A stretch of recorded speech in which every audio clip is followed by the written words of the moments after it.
That was a funny question. Hi, I'm Patricia. My band is called KOPPS. How would you describe your personality?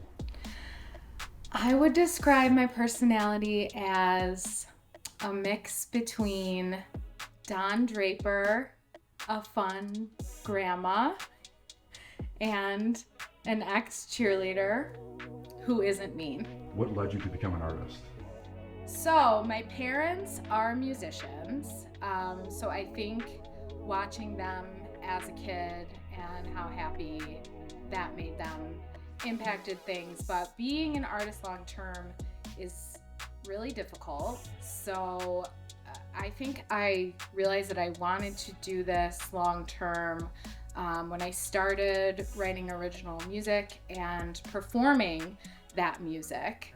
And I don't mean to get all woo-woo, but I feel like when I am doing those things, it's the closest that I have been to like a spiritual kind of experience for me.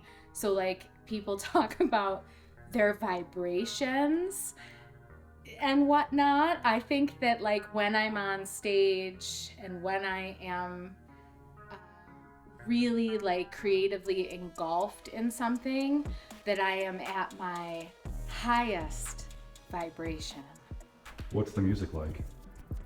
So we always tell people that the music is like if Korn and Britney Spears had a baby. It's definitely pop. I'm a huge pop fan, always have been, undeniably into pop music. But you know, I'm also a classic millennial that went through lots of different musical phases, including nu metal. So our music, I would say, is a reflection of having a lot of different tastes and sort of combining what we feel are the best elements. So pop hooks with like some nu metal instrumental elements. Phone calls or text? Text. Don't call me. Don't ever call me. Unless you're a friend and you need something, then you can call me. But otherwise, don't call me. Favorite appetizer? I love appetizers. If I could have a meal of just appetizers, count me in, 100%. Boy, I love a good queso. I love mozzarella sticks. A good charcuterie board. Good charcuterie board is important for me. No blue cheese on the charcuterie board. X-nay, 86, the blue cheese. It's a real cop-out. Restaurants out there, leave it off. What have you been doing lately? So in 2022, we released a brand new EP called Planet Bitch. And our last single from that was called There's No Such Thing as Love. So that was the final single from the EP, and we have been doing a ton of touring that record since, and I have just started actually writing and recording new music, Cat's Out of the Bag. The song There's No Such Thing as Love, what is that about? I don't know if anyone can relate to this, but I think that it's mostly about idealizing new partners and then slowly realizing that those people are flawed, relationship after relationship after relationship. And I have a psychology background, so that sort of adds to my cynicism around the fact that a lot of our human experiences can come down to brain chemistry and chemicals. So love to me feels like one of those things that's highly influenced by a chemical experience. And I suppose that's one of the major things that contributed to the theme of that song, and just sometimes feeling like, is love real? Is it? Is it really real? 10 a.m. or 10 p.m.? 10 p.m. all day. 10 a.m. is not my time to shine. Typically, I'm working on something at 10 p.m. That's like sort of my second wind time. So like 2 p.m. is my first wind.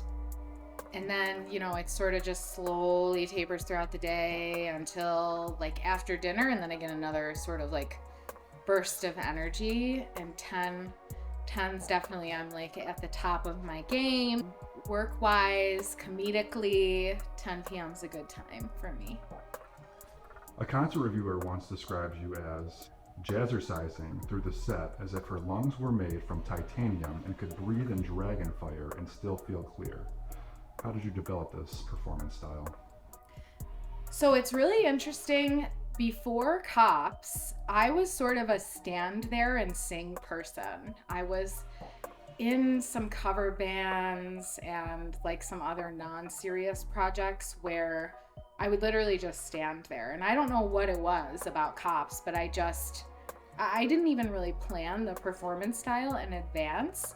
I just remember our first show at this venue in Rochester where we're from, the Bug Jar. And as soon as we started, I just went apeshit, and I'll never forget that moment. And I decided, okay, this is how I'm going to perform. Now, that being said, I wasn't good at it at first. It took a long time, many, many years of practicing and getting better and better and getting breath control while doing this. So I definitely had to cut my teeth. I went through several years of just trying to develop the physical, emotional, and vocal strength to really give the audience what I am always aiming for now, which is what you just described. What do you think about shower sex? Does anybody really like shower sex? Like, I feel like the idea of it is magnificent, right? Like, it's steamy, it's hot, it's sexy, you're wet. But then you get in there and it's a technical disaster every single time. What do you want your fans to feel when they listen to your music?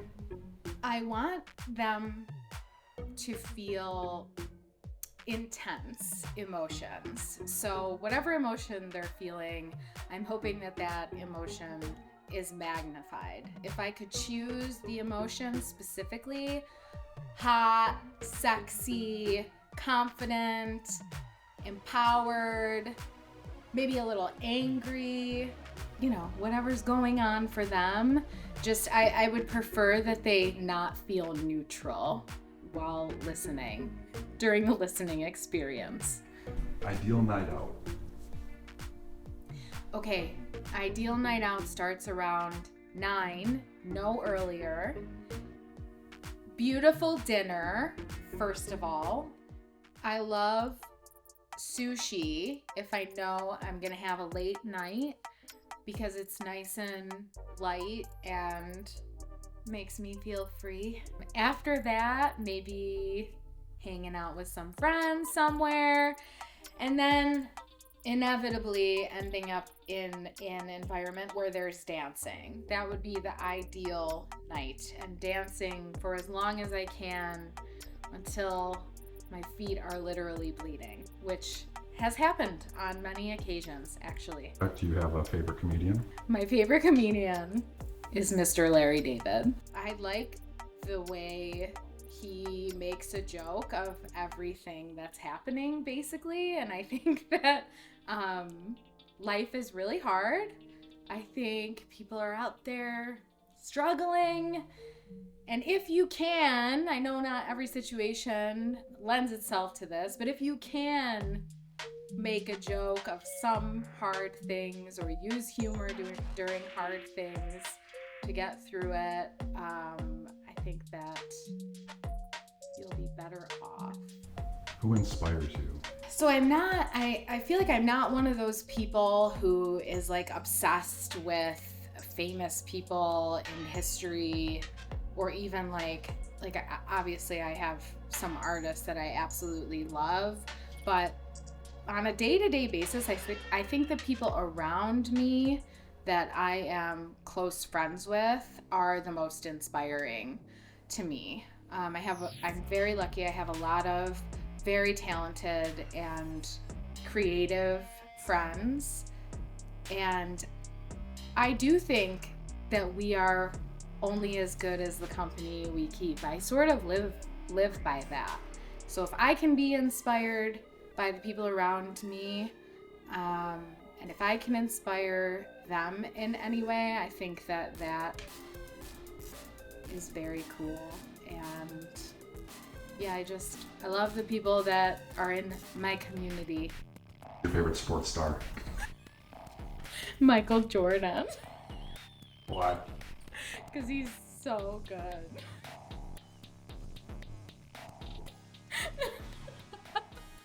What are some things you really like?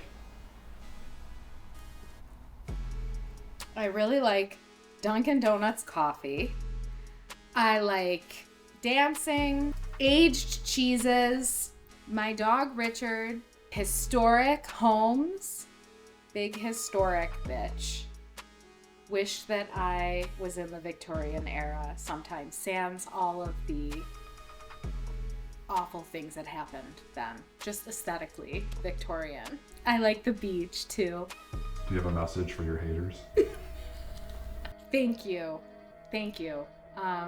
That is my message, because I want the KOPPS experience to be polarizing. So if people hate us when they hear us or see us, that means that I am doing a good job. What's one piece of advice you would give to people watching this? This is from the bottom of my heart. Talent will get you somewhere, but grit will get you everywhere. That is a quote that I live by. You just have to keep going. If you really love something, keep going. What's your favorite song right now?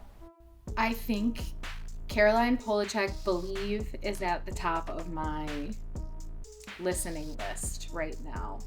But the whole new album is excellent. Give it a try. What's your favorite sport to play? I'm really sporty. So, no, in all seriousness, in middle school I played basketball and I was a crazy defense. I was bopping bitches all over this court. Same body that I have now, basically. And all these people were like little tiny children. So I was an animal on the court. I was really bad at everything besides defense, though. I don't really play too many sports today. I consider myself a very athletic performer, though. The sport of the stage is what I play today. What's your biggest fear? First biggest fear that will happen someday is dying. I like being alive. No, in all seriousness, my biggest fear is still dying, but in a plane crash. So if everyone can just say a prayer that never happens to me, that would be amazing. I would love everyone for that. Just keep that plane crash energy away from me. What's your favorite conspiracy theory?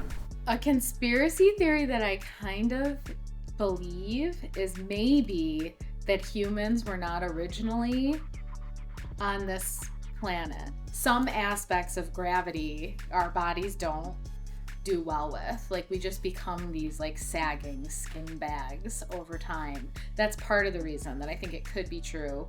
But also just the idea of someone dropping humans off here and saying, be gone with you, I think also makes sense, because we are an aggressive and sometimes self-destructive species. So I guess that's my favorite conspiracy theory. And I wouldn't be surprised if it was true. I'm sweating. This light is so hot. Okay, ask me again.